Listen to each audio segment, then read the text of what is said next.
What is going on, everyone? Commodore Lads here today, bringing to you guys my live reaction to Detective Conan, manga chapters 1049 and 1050. Now, I had said I was going to wait until at least the second chapter of the case, or at least, what is being sold to me as like the last chapter of the case, so I can actually read everything, in a binge, normally like I did last time with the 1047, 1048 and everything. And even though right now I kind of have to go through this, I wouldn't say pretty quickly and stuff because I got work in a little while. So if I can't get this up sometime in the afternoon before I have to leave today, this will be up sometime in the night. So just letting you guys know, at least for the time being. If you notice it's nighttime and everything, this is up, you see the daylight and everything, it is what it is. But we got chapters to read though. I need to see what's going on with everything that just happened now. With Mary, with Vermouth, this whole stuff that's going on. I need some resolution. So without further ado, let's get into it. Let's see what's going on this week. So, or at least the last 2 weeks. All right. File 1049. It's unbelievable. And I have more things to figure now because this page looks so godly. On one side, you have Mary staring down Vermouth, man. These two... Well, I mean, we can't say Vermouth's in her prime because we don't know her true age and everything. But Mary was in her damn prime, man.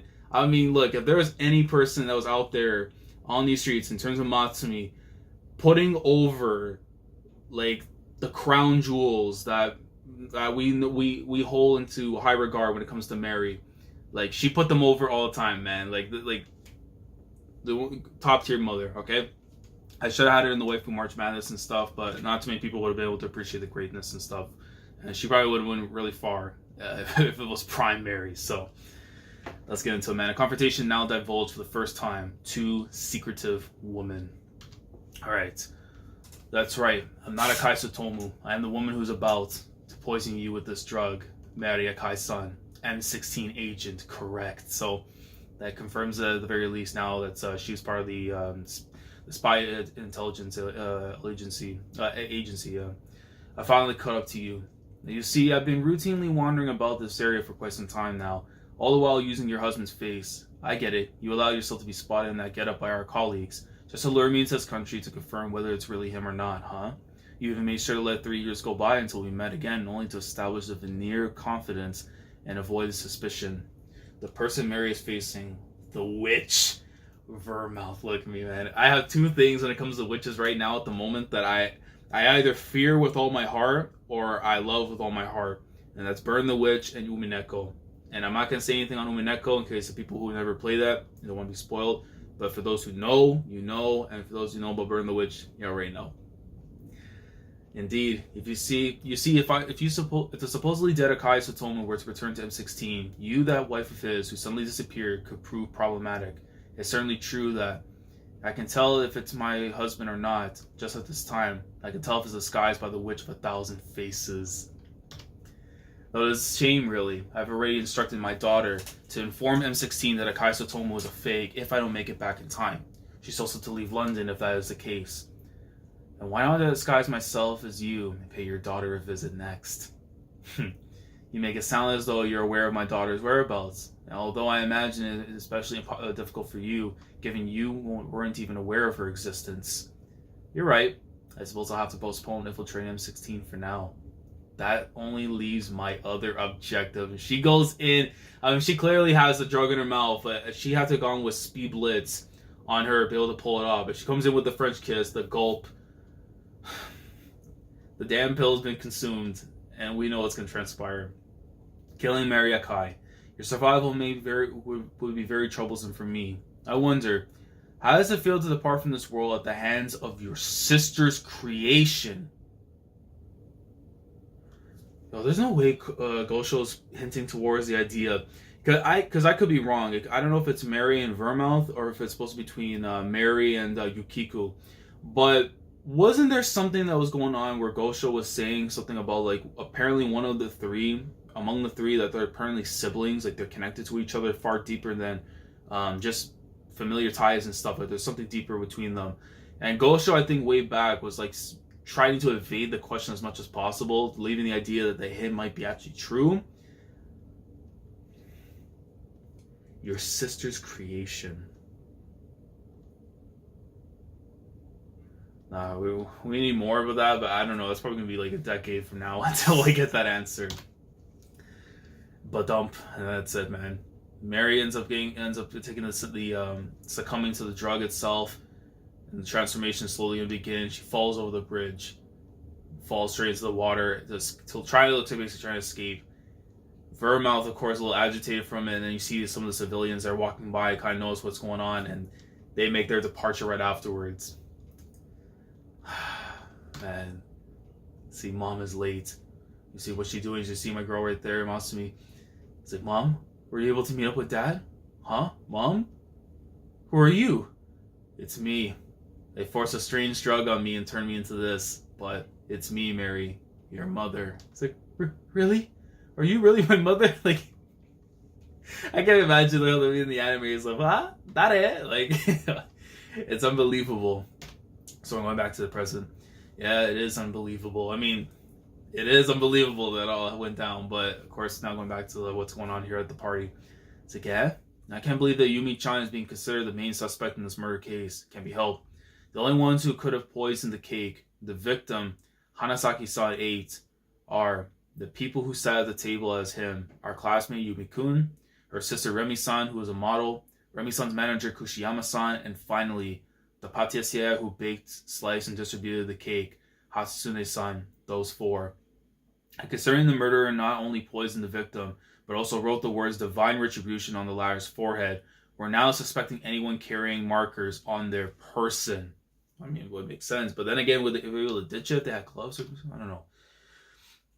It's confirmed that the patissiere, Hatsune-san, and the model Remi-san don't have any markers on them. The manager Kushiyama-san was carrying Remi-san's bag. The bag contained one marker, however, it couldn't be used for writing. Since Yumi-kun is carrying the only functioning marker, it is not unreasonable to suspect her the most. But, don't think her seat was too far away for the poison in the cake? That's true. Remi-san and Kushiyama-san, who sat on either side of the victim, as well as Hatsune-san distributed the cake slices, would have had an easier time administering the poison. Seeing how, my voice trying gets hard as bad. Seeing how Remi-san was in between Sekazawa and the Visham, and yeah, Yumi-kun was in the spot least likely to facilitate administration of the poison, no? You're addressing Yumi-kun by her family name without any honorifics, huh? Although, almost as though you were classmates. Like, true, I can say Yumi-ni-chan. Like, I love him. Masumi just like, oh, he can play all you want, man. I know your secret. Were any of the other cake pieces found to contain poison? You see like, the whole line of people still out there. Of course, the cops guarding the cafe. They reported a large quantity. Yeah, no, none. Foresniks just phoned us about it. They reported finding a large quantity of cyanide powder sprinkled on the piece of the cake the victim Hanasaki-san ate. The inspector said Sekizawa Remi-san's cake, which is almost half eaten, as well as Kushiyama-san's piece, which hadn't been touched, but no traces of poison were found on either piece. They also looked into the plate used to serve Sekizawa Yumi-san's piece of cake, but they came up empty there as well. Similarly, nothing was found of the pieces of cake Hatsune-san distributed to the other guests. Nothing was found of the cake yet to be suspected to be sliced either. What about the insides of the cake that hadn't been sliced? They looked into that as well, since it's possible to hide a marker inside of it. However, they couldn't find anything. Have you then also investigated those four people's personal belongings? Yes, sir. The guest with the most belongings is Kushiyama-san, the manager holding onto Remi-san's bag. Inside the bag, besides the non-functioning marker, there is a smartphone, a wallet, handkerchief, tissues, and a cosmetic pouch with a mirror, upstick nail polish, and nail polish remover inside. What about his own belongings? Inside jacket's inner pocket, there's a smartphone, a wallet, memo pad, and a ballpoint pen. The ballpoint pen, however, can't be used for writing thick lines like likes of what we found on the victim's head. Yumi-san's bag, which contained the functioning marker, was placed inside the luggage box below her seat. It's like, huh? You see like a weird little marking thing here. There's a strange black stain behind Yumi-san and Remi-san's seats. What is this? I'm not sure. The stain before it wasn't her before Hanasaki-san was murdered. You see, yeah, it's like a little slumber party thing. I know they were trying to do it and everything, but it's like one of those. Have you ever seen those beds in Japan and stuff where it has like a little table, but like they're underneath, like they like relax and stuff? I don't know why it's like clicking in my head. It's like that. They're like A little slumber party. He's like, huh? Right, Conan-kun? Yeah. Look, I happened to take a video when they were blowing out the candles on the cake. See, look at the floor. There's no such black stain, right? Indeed. Then what is the stain? Wait. Don't enter a crime scene all willy-nilly. Well, just leave now. Yo, get out of here, kids. So Yumi-san had put her bag inside this luggage box below her seat. Yes, sir. Therefore, she would have surely noticed right away if someone had reached for it. What about the belongings of the other two suspects? Remy-san had a handkerchief and eye drops to treat their eye dye. Hatsune-san had a smartphone, cigarettes, and an oil lighter. It seems we'll have to look into the motives then. Do you know of anyone who holds a grudge against the victim? A grudge so strong that they felt inclined to write divine retribution on his forehead? Well, I understand you may be hesitant about talking badly of the dead. No, there's so many things that we're not sure where to begin. In any case, we had the worst reputation among my model friends. Although his hair and makeup skills were top-notch, he was also a bit of a player. He'd get bored quickly, though, and break up with those women, only to then sell the story to the mainstream media and make it an opportunity to shine a spotlight on himself. I've already told you just now. He made horrible requests to compensate for prioritizing my clients. He once demanded I tell him all of the model's sizes, stating he wanted to give her some clothing, and I turned him down, though. Then why didn't you just ask for another hair and makeup stylist? He said he had been asked by Kushiyama-san to continue working. No, I heard from him that you liked his work. What about you? My sister is quite scatterbrained. In fact, I would have often had to fetch things she'd forget in the makeup room or other places. Sometimes those things would go missing, though. Things like her wallet or other accessories? No. Things like a can of juice she already started drinking or snacks she already partook in. Maybe someone had thrown them away. I asked the makeup artist and the stylist on those occasions, and they had no memory of throwing those things out. That's why I'm pretty sure that the culprit must be the hair and makeup stylist, Hanazaki-san. What about you? He's someone who likes to complain and criticize for no reason. He kept making superfluous complaints at a place owned by someone I know, causing one of the employees to quit. The other day, he was infuriated because his flatware on his table wasn't parallel. The fork he flung at an employee missed and struck another guest instead. That incident caused him enormous backlash on the internet, forcing him to issue a public apology. None of that sounds like enough of a murder motive, though. Right. And Inspector, you see Chiba-san right there coming in. What? A marker was found in the kitchen trash can. Is it a functioning marker? Yes, sir. Although none of the kitchen staff remember throwing a marker away. But I heard that no one went in or out of the kitchen during the incident. That only applies to the kitchen staff who were already inside. Because apparently they kept calling out to each other, even after the projector lights went off and the room turned pitch black. But if someone were to quietly sneak into the kitchen, throw the marker into the trash, and leave it just as quietly as they entered, they would have gone by unnoticed. Hey, the one person capable of doing that is someone familiar with the trash can's location. Hatsune-san, the passier, only you. It's like, no, it wasn't me. By the way, the reason the projector light suddenly went on is because the electrical cord was unplugged. The socket is located to the door and leads to the kitchen. So you were standing beside the door, while slicing and distributing the cake. It had been easier for you to unplug the cord. It's true. I was standing near the socket. At the time, though, everyone's attention was on the man who groaned and collapsed. So anyone could have pulled the cord. I don't know who threw a marker into the kitchen trash can or why they did it, but it wasn't me. Though I thought I'd already been cleared of suspicion, so I didn't have a marker. Since I don't have a marker, I can't have any allegations of me being a culprit being brought back again by such nonsense. They brought back. It's a false accusation. You're just like that man who liked to make superior complaints. Hold on. Someone who likes to make superior complaints. I see. Hanazaki-san wasn't being served poison. He put the poison into his own mouth out of his own free will, so it could have been a suicide thing. But I don't know. Without knowing a message that twists the truth would be carved onto his forehead. Well, then again, it couldn't be because if he knew, but then someone else had to put the marker. So there still is a murderer, though, clear as day. The truth about the murder and the hope surrounding the antidote. Everything will be resolved. Next file. Okay, let's jump into it, man. Yeah, because already one at I'm not gonna have too much time after, but yo, this cover looks such a goatee. It looks like a goatee. I mean, some of the characters I probably won't know too much in Sunday right now with the lineup and everything, but I see my Conan right there. I see Amuro, of course, for his series and everything. But all right, let's get into it. Case resolution: 1050, Apprentice and Wizard. The truth surrounding the poison, the speculation surrounding the drug, the culmination of the poisoning case at a model's party. All right. So the detective of this murder case is in the end. So the decisive point of the murder case is in the end. The culprit made Hanazaki Mitsutoshi son eat the poisoned cake, and after the latter had collapsed on the floor, used an oil marker to write divine retribution on his forehead. And the only people who were in a position to do that were the four of you who were at the party. The party's poisoning incident reaches its conclusion. The model and the star of the party, Sekizawa Remi-san, her sister Sekizawa Yumi-san, Remi-san's manager Kushiyama-san, and Hatsune Sugo-san, the patissier who sliced and distributed the cake to the customers. And only two of you, Yumi-san and Kushiyama-san, were in possession of a marker. Kushiyama-san's marker couldn't be used as the cap had come loose. Yumi-san was carrying a functional marker, but her seat was too far away to sprinkle poison onto the cake. Then we found out that a marker had been thrown into the kitchen trash can, despite still being functional. The only one who knew the position of the said trash can is you, Hatsune-san.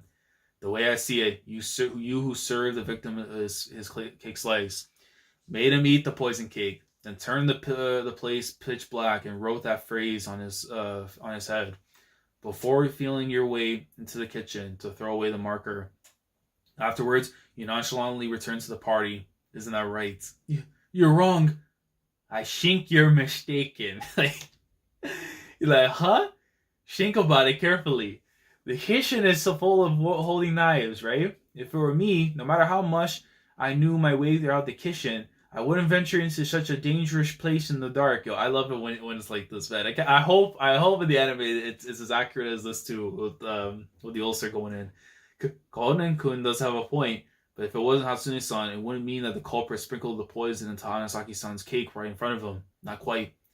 The culprit didn't sprinkle the poison onto Hanazaki's cake, but rather onto their own. So what? But surely they would have then eaten the poison cake themselves. Sonoko-kun, did you buy them? Yep, 2 strawberry shortcakes. Then please line them up on the table. Okay.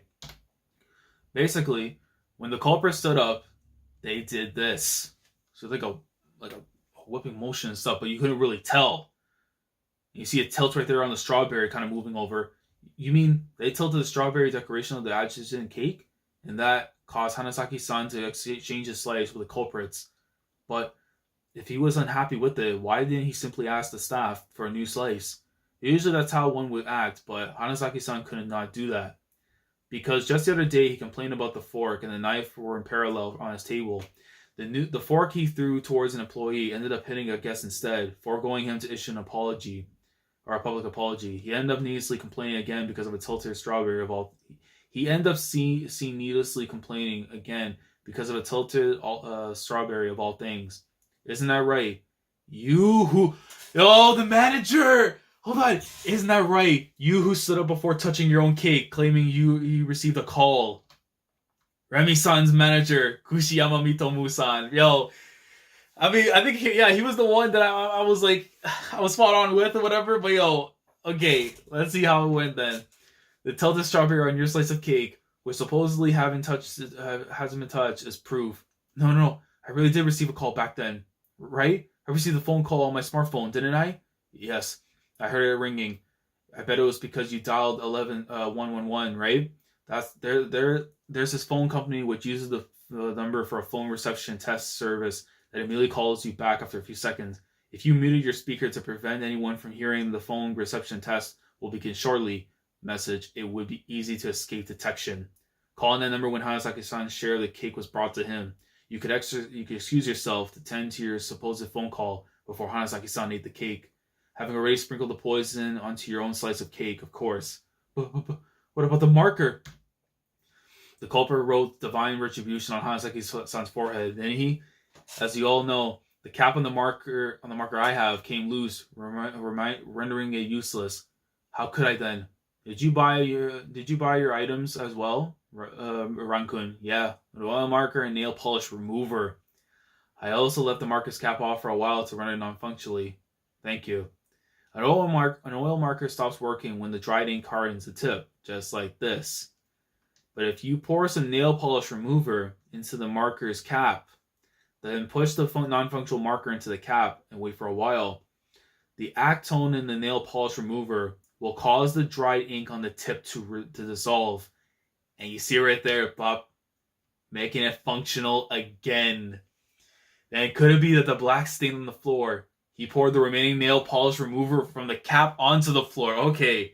Because after committing the crime, he had yet to again loosen the cap and render the marker non-functional. To sum up, you predicted that someone would ask Remy-san for autograph during the party, making her use the non-functional marker, thus creating the impression that the marker in your possessions was non-functional. Then when it was time to enjoy the cake, you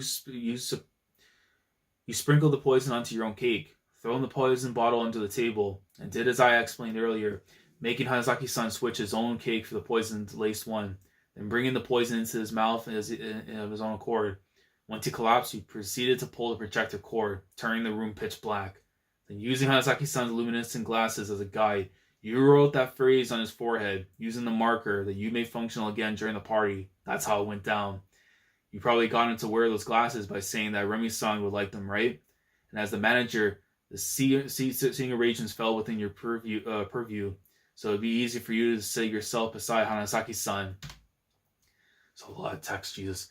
Incidentally, you used the opportunity of fetching Conan-kun some water before the party started to throw a marker into the kitchen's trash can. It'd be easy to justify going into the kitchen if you claim that you needed to explain the food allergies of some of the unexpected guests. From this point on, it's all conjecture, but you assume that when Remy-san went and signed the autograph using her marker, she would borrow her sister's spare marker, and your plan was based on the assumption, was it not? You plotted so Remy-san, who would be having a marker on her, would be the obvious suspect. You would proceed to defend her relentlessly, and when a marker was finally found in the kitchen, the suspicion of Remy-san would be lifted. However, Remy-san returned the marker to Yumi-kun, wrecking your plan in the process. But why would you do such a thing, Kushiyama-san? Well, why would Kushiyama-san do such a thing? To make Remy-san fall for him. I suspect that Kushiyama-san was the one who stole her half-eaten snacks and drinks and her makeup room as well. Like he was likely seen doing so by Hanazaki-san, the hair and makeup stylist, and got blackmailed. If he didn't want to be exposed, he had to do things like make Remy-san's exclusive hair and makeup stylist, inviting him to parties, and arranging him to be seated next to her. Could it be so that he also extorted money from you? Yeah, and the amount kept going up and making me feel I had no choice but to kill him. Yo, and he's going in with a chair shot. No. Out of the way. Conan-kun, watch out. And Ron just kicks the damn chair up. Oh, she's going for roundhouse. Let's go. But I love it. Masumi going in protecting the little Jimmy.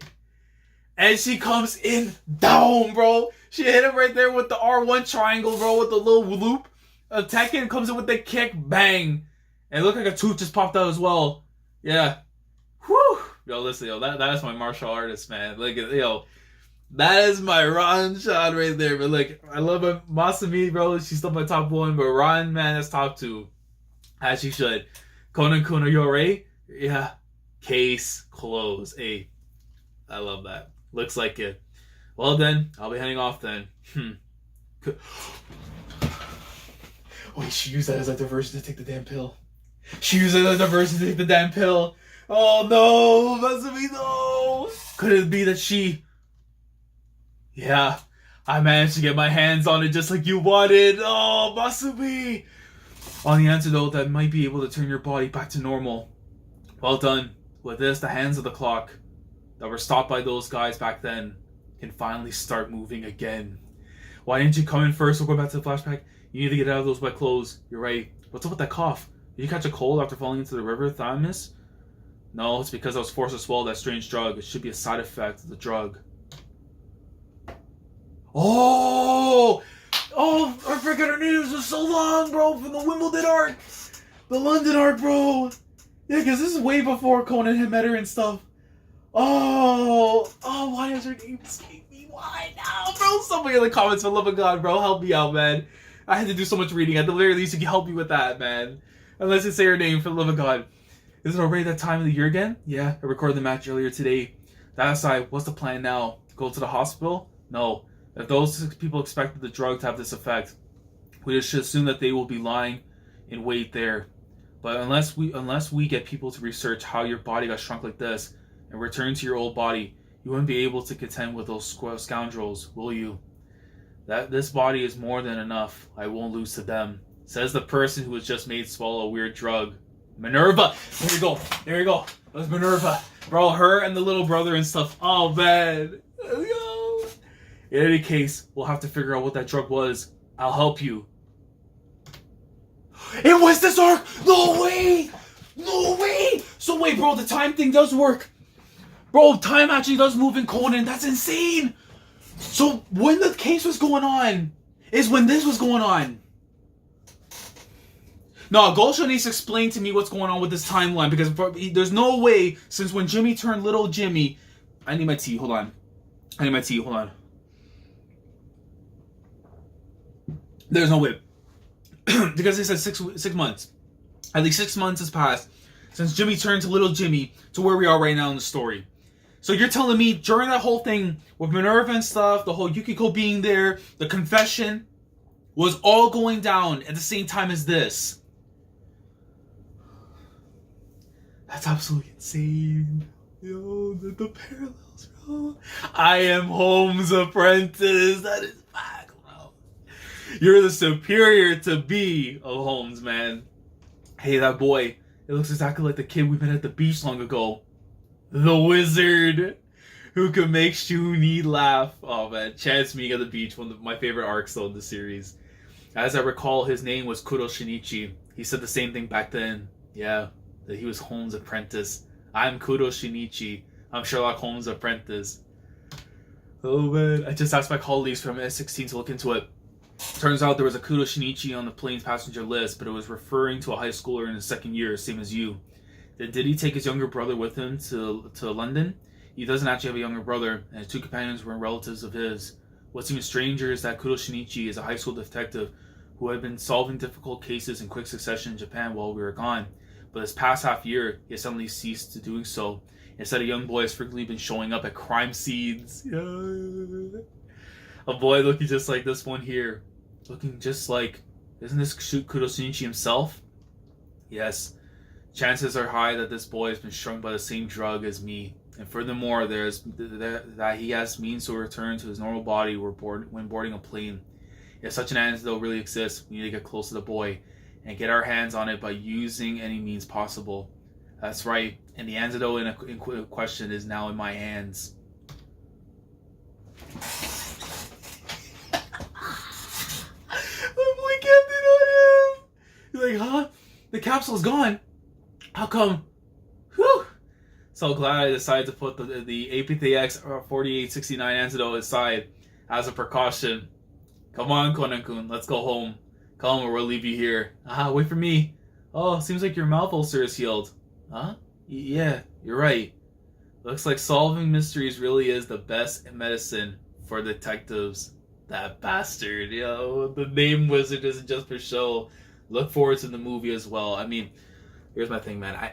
I much as I want to see these damn movies and everything go show, but I need this black organization case, man. I need you to stop playing with me. I know the Conan movies make you all the money in the world, but to make my heart happy, I need to see how this is going to lead up to what the next big case is. And it says here, next one issue we're getting is Zero's Teeth Time, so I have to assume we're on break.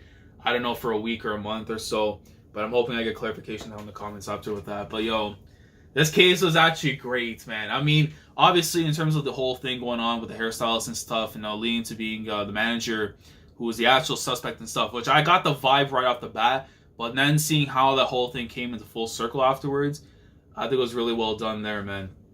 And Gosho, again, he does a fabulous job when it comes to like solving these like little cases through Conan's lens, and then of course with whoever would be there, whether it be Ron, whether it be Sonoko, whether it be Kogoro-san, whether it be with Masumi, don't matter. The way they find out like how to get through some of these roadblocks, man, it's just crazy. But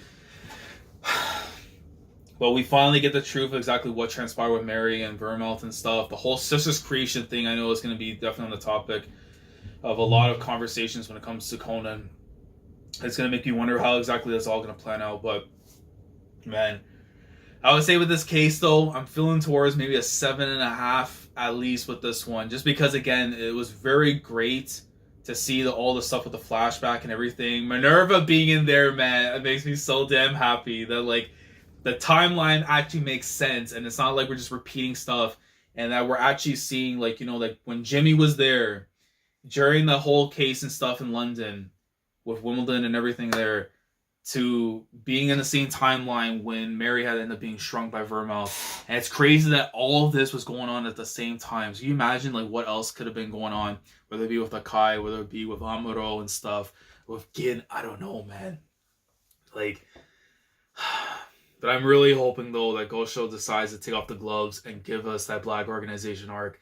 Because I feel like the closer and closer we are getting now, you know, coming off with the, you know, with Haneda, with Akai, and then slowly with Masumi and Mary and everything, it's like we need to see this organization case go down. And I don't know, you guys tell me if you think Satomu's dead or alive. I firmly think he probably is alive. It's just that he's in hiding. And I think Vermouth possibly was telling us something that could be the truth. But, of course, you know, to mess up with Mary and stuff. But you guys let me know your thoughts down in the comment section below. How you guys feel about the case itself that we just got through and everything. Let me know if you enjoyed it, if you didn't, all that. And what do you think? Give me your hints, man, what the next case might be. I'm going to probably wait a little while until there's maybe like a chapter or two, or depending on what people are saying that this is going to be worth, you know, covering and all that. I'll wait and see what people are saying afterwards. But like the video if you enjoy it, subscribe to the channel if you guys are new here. If you want to be part of the, I wouldn't say the weekly experience, but whenever I do cover Conan, if you want to be part of that experience, definitely subscribe if you haven't already. Click on the bell to stay up to date with everything that goes on the channel. And with that being said, I'll catch you guys for the next case of Detective Conan. And I don't know, I might try to see if I can get a discussion and stuff, you know, within the next, like, you know, a little while, depending on this whole coronavirus thing going on and stuff with some of my guys, and just, you know, go through like what we just experienced right now, because it definitely gets spark some really good discussions and stuff coming off this case. But until then, I'll see you guys for the next one. And go show for the love of God, as much as I love your movies and everything, man, I need that case. I need to see Gin back in my life, man. So I'm praying one day it happens. But Commodore last signing off. Thank you so much for watching. And as always, take care. Going crazy, yeah, we going crazy.